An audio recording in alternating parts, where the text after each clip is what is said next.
What's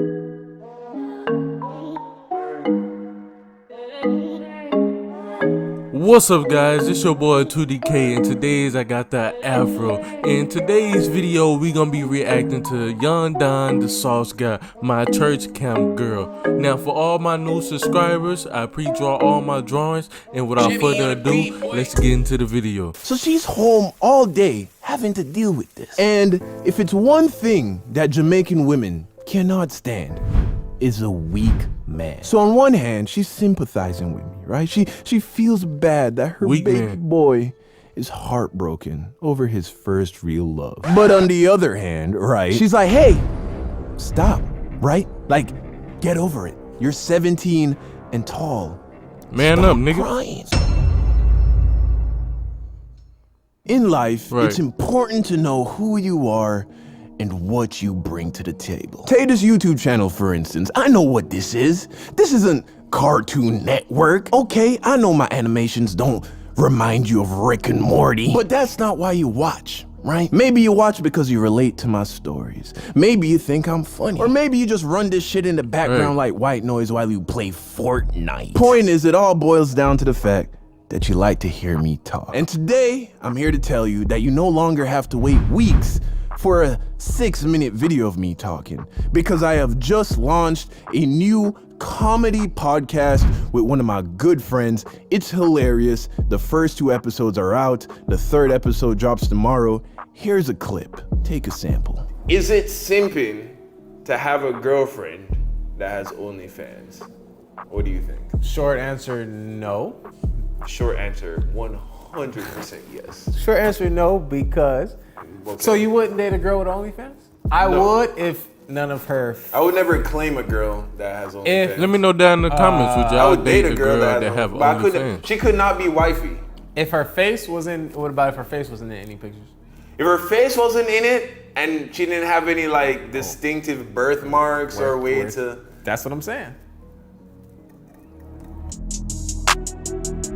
I don't know, bro. I'll think about it, bro. I don't know for sure. Do you remember my ex from high school? That's a shorty from the My Toxic High School Relationship videos, you know. I don't think she fuck with me like that no more, man. Here's why. I think somebody told her about the videos, you know? And without watching them, she just assumed that I was talking shit, you know, because of the title. When in reality, I took the majority of the responsibility for all of the dysfunction that occurred in that relationship. So sometime last year, I shot her a DM, just saying what's up, and she brought up the videos and seemed pretty unhappy about them. So I feel like I should make something abundantly clear. If I didn't make it clear in those videos, I loved this girl.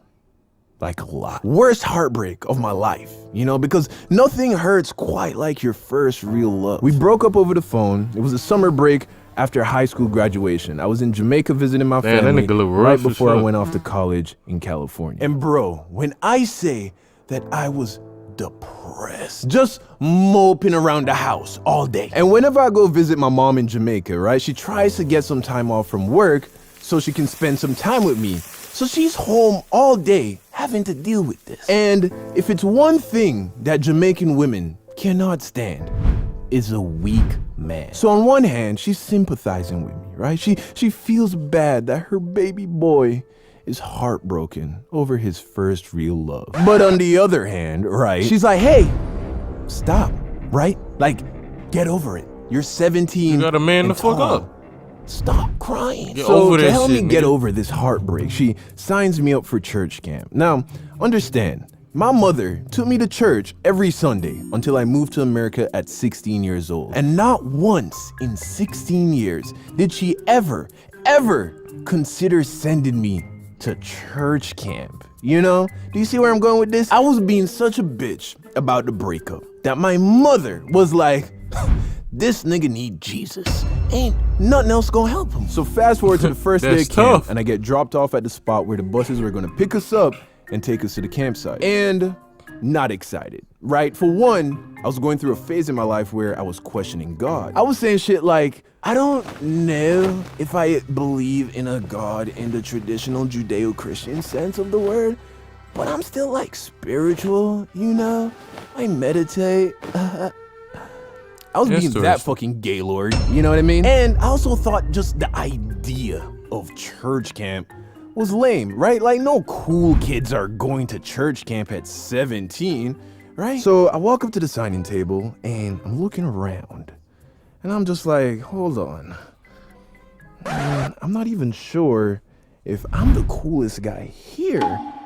Why do all these kids look normal? Everybody there seemed like cool people, right? It was like 60 to 70 of us, probably 50-50 guys and girls, and everyone's around the same age. So now I'm like nervous because I don't know anybody Okay. here and I've never done anything like this. So I'm standing there and then I spot this cute little shorty. She's standing by herself, no one's talking to her. So I'm like, guess who's about to make a friend? So I go Okay, over Don, and start okay. talking to her, you know, small talk. And to my Hey. surprise, her Jamaican accent was very weak, like mine. Turns out we were both visiting from America and we both lived like 20 minutes apart in Florida. So that was like my in. I found some common ground to stand on. But of course, after I get the balls to go and talk to her, right?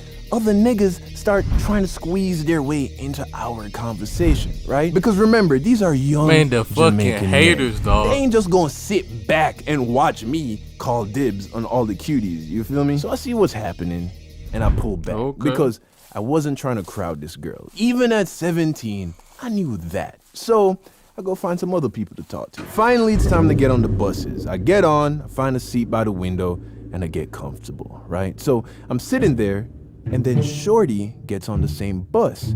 She comes down the aisle, stops at my bench, and is like, hey, is it cool if I sit here? So of course, you know, I gotta play it cool, right? So I'm like, oh yeah, no problem, that's no problem. Take a seat. Meanwhile, on the inside, just gave my life back to Jesus. Why? Because obviously, there is a God and he fucks with your boy. So the bus takes off and we have like an hour and change to drive to get to the campsite.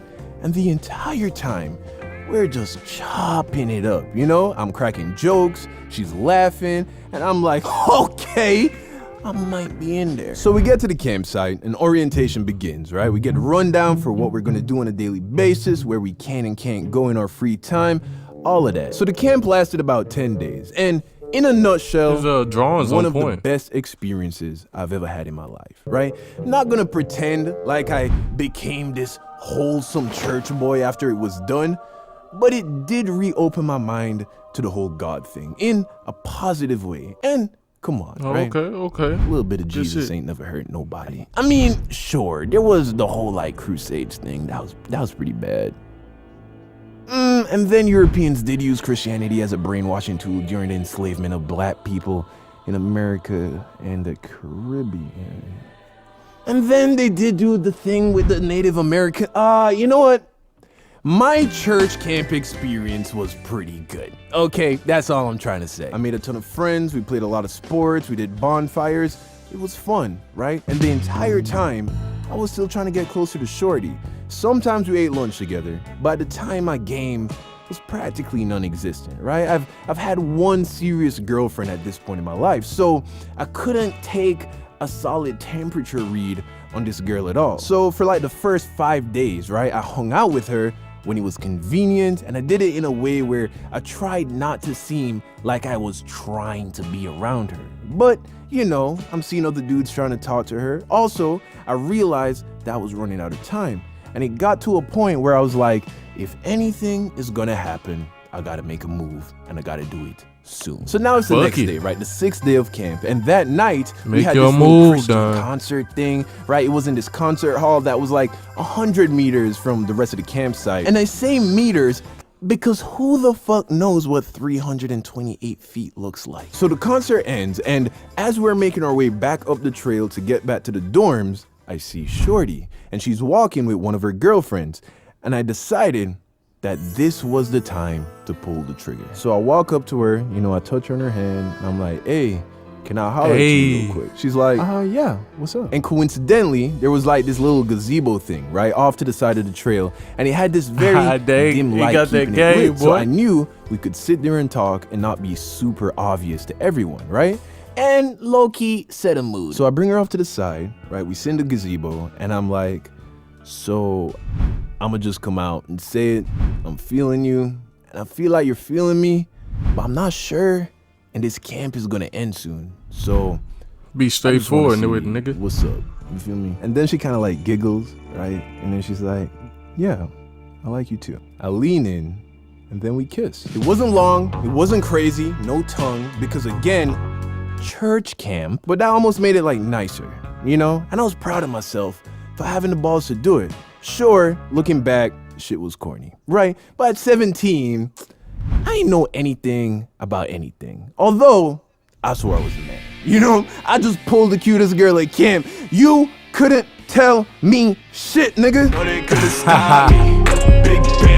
And then we spent the last 4 days booed up. You know, dudes was calling her my girlfriend, and I was on top of the world, right?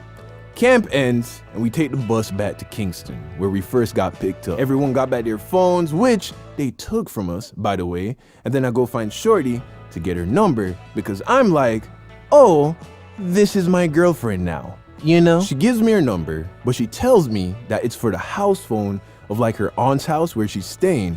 And then she tells me that she's gonna get a Jamaican phone soon, and when she does, she'll text me. But in the meantime, I should call the house phone. So we exchange numbers, my mom picks me up, and she's amazed, by the way, in how little over a week I went from being depressed to just radiating joy. So I get home, I turn on my new gospel rap that I got put onto. It was Lecrae and Andy Mineo, and I'm just so happy, bro, right? So I let a couple days go by, and I'm like, okay, time to call Shorty, right? Bro, happy Find the as number fuck. she gave me, and I call it. It rings, keeps ringing, then I get hit with the person you're trying to reach isn't available message. You know, no option to leave a voicemail. So I'm like, okay, cool. Try again tomorrow.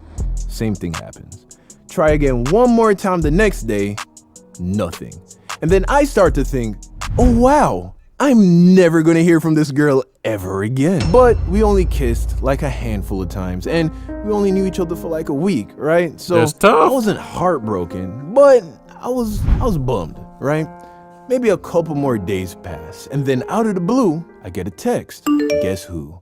Shorty got her Jamaican phone. And long story short, we end up trying to do the whole long distance thing. You know, she goes off to college in Florida, I go to college in California, and as many of you may have guessed, that shit don't work. So after maybe like a couple Long of weeks distance of us shit never being at our work, new bro. colleges, That's how I starting our feel. new That's lives just as my young opinion. adults, we mutually agree to go our separate ways. And I was very okay with it, you know? And at that point, something occurred to me, you know? I realized that I was no longer sad about my ex from high school. And I was now single, happy, and starting college in California. Moral of the story, right? Sometimes people will come into your life at what seems like the perfect time. And while they're here, it's great. But not everyone is meant to stay in your life. And when it's Right. time for them to go, let them go freely. And instead of being sad that they're gone, be grateful for whatever blessings they brought you while they were here. Workout. Well, that's it for this video, y'all. But like he said, you know, certain people might come into your life at a certain moment to support you and what you got going on, whether it's sad or not. But if you guys enjoyed this video, man, please give it a like, comment, and if you're new to the channel, subscribe. I'm 2DK, and I will be back with more videos. Peace.